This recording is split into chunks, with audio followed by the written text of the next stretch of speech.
Hello, मैं हूं doctor Mrigya Deshpande, infertility specialist and IVF consultant with Synergy Hospital and सीमार Samarth IVF centre. आज हम जिस विषय पर चर्चा करने जा रहे हैं वो है लैप्रोस्कोपी या डायग्नोस्टिक हिस्टोलैप्रोस्कोपी, जिसे आम भाषा में दूरबीन की जांच कहते हैं। तो ये क्या चीज़ है?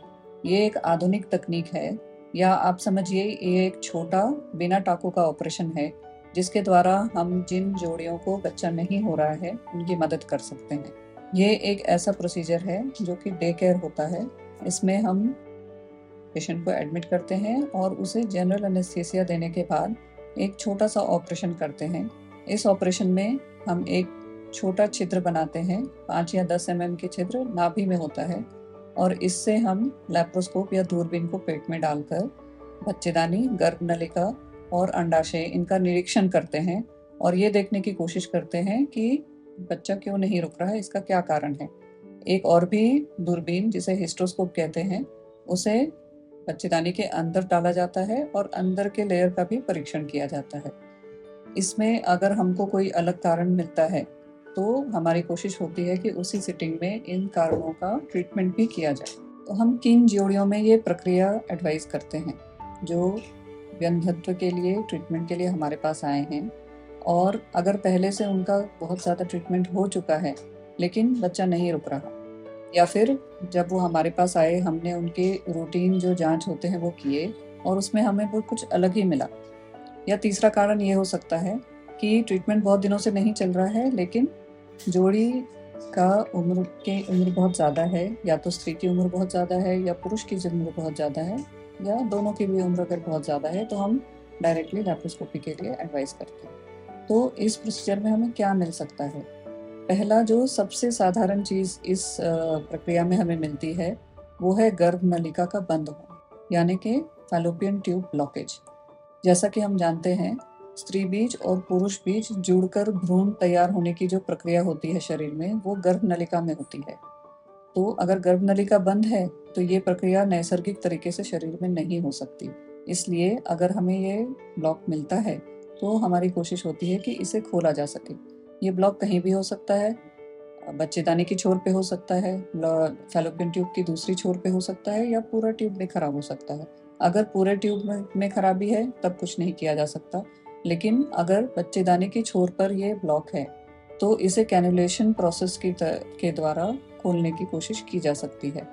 कैनुलेशन का जो प्रोसेस है उसमें हम हिस्ट्रोस्कोप के द्वारा बच्चेदानी के रास्ते एक कैनुला या समझिए छोटा सा वायर है जो कि बच्चेदानी में डालकर इस ब्लॉकेट को खोला जा सकता है। दूसरी चीज़ जो गर्भनलिका में मिल सकती है वो है हाइड्रोसल्पिंग्स, यानी कि पानी भरा हुआ होना। गर्भनलिका में अगर पानी भरी हुई है तो गर्भनलिका खराब हो गई होती है। ये एक तरफ हो सकता है या दोनों तरफ हो सकता है। अगर दोनों तरफ पानी भरे हुआ है या हाइड्रोसल्पिंग्स दोनों तरफ है तो इसमें आईवीएफ की ही ज़रूरत पड़ती है। लेकिन आईवीएफ के भी दौरान जब हम भ्रूण को बच्चेदानी में डालते हैं तो हाइड्रोसल्पिंग्स का जो संक्रमित पानी है वो बैकफ्लो के द्वारा बच्चेदानी में आकर भ्रूण को खराब कर सकता है। इसलिए हाइड्रोसल्पिंग्स में हम ट्यूब की क्लिपिंग कर देते हैं। और चीज़ें जो मिल सकती है वो है अंडाशय में गांठ होना, यानी पानी का गांठ होना या ओवेरियन सिस्ट। अगर वो है तो उसे हटा दिया जाता है। अगर ओवेरियन डर्मोइड है तो उसे हटा दिया जाता है। और एक चीज़ जो ओवरी में मिलती है बहुत कॉमनली वो है पॉलीसिस्टिक ओवरी। ये अब बहुत ही कॉमन हो गया है इनफर्टिलिटी कपल्स में पॉलीसिस्टिक ओवरी का होना। इन केसेस में पहला लाइन ऑफ ट्रीटमेंट है कि हार्मोनल रिप्लेसमेंट के द्वारा या हार्मोनल ड्रग्स के द्वारा इनका ट्रीटमेंट हो, एग्स तैयार किए जाएं और बच्चा रुक जाए। लेकिन कुछ केसेस होते हैं जिनमें कि दवा देने के बाद भी एग्स तैयार नहीं होते। इन रेजिस्टेंट केसेस में जब हम लैप्रोस्कोपी करते हैं तो एक प्रोसेस है ओवेरियन ड्रिलिंग। तो इसमें हम पॉलीसिस्टिक ओवरी के जो एक्स्ट्रा सिस्ट्स हैं उसे कम करने की कोशिश करते हैं। 4 या 5 छोटे छिद्र देकर ओवेरियन ड्रिलिंग किया जाता है। इसका रिजल्ट होता है कि जब हम आगे ट्रीटमेंट करते हैं तो एग्स ज़्यादा अच्छे से बनते हैं और उनकी क्वालिटी भी बढ़ती है। और एक चीज़ जो मिल सकती है लैप्रोस्कोपी के दौरान वो है बच्चेदानी में गांठ होना। ये है फाइब्रॉइड यूट्रस जो है वो एक नॉन कैंसरस गांठ है जो बच्चेदानी में मिल सकता है।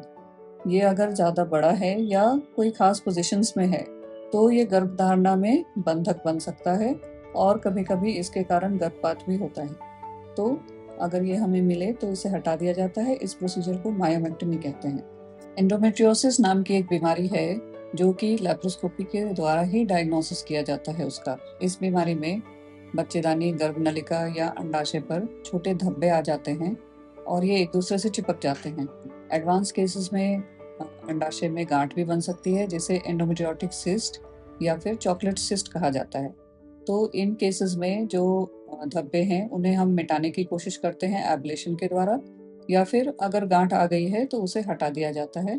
तो इन केसेस में आगे की ट्रीटमेंट में बहुत फ़ायदा होता है। हिस्टोस्कोपी का जो प्रोसीजर है उसमें बच्चेदानी के अंदर के परत का निरीक्षण जब हम करते हैं तो कई बार ऐसे केसेस मिलते हैं जिनमें कि बच्चेदानी में जन्मजात ही कुछ आकार में नॉर्मल से अलग है या पर्दा आ गया है। जो पर्दा है अगर वो आधा है या फिर पूरा है तो वो गर्भधारणा में अड़चन कर सकता है या गर्भधारणा होने के बाद गर्भपात भी हो सकता है। तो अगर हमें पर्दा मिलता है तो उसे रिसेक्शन के द्वारा हटा दिया जाता है। कई केसेस में आप पहले के संक्रमण के कारण या ट्यूबरकुलोसिस के कारण इंट्रायूट्राइन एडहेशंस हो गए होते हैं जिसमें अंदर की परत एक दूसरे से चिपक जाती है या जाली तैयार हो जाता है। ऐसे केसेस में इन्हें काट कर अलग किया जाता है ताकि बच्चेदानी अपने नॉर्मल साइज में आ जाए और आगे की गर्भधारणा हो सके।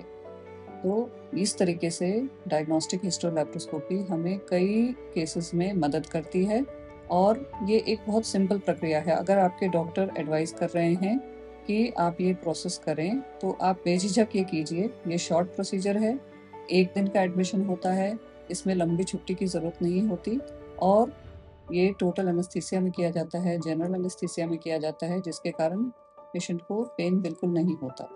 तो इसके रिगार्डिंग अगर आप और कोई इन्फॉर्मेशन चाहिए चाहते हैं तो आप कमेंट्स के बॉक्स में अपने क्वेरीज डालिए और हम उसे सॉल्व करने की कोशिश करें।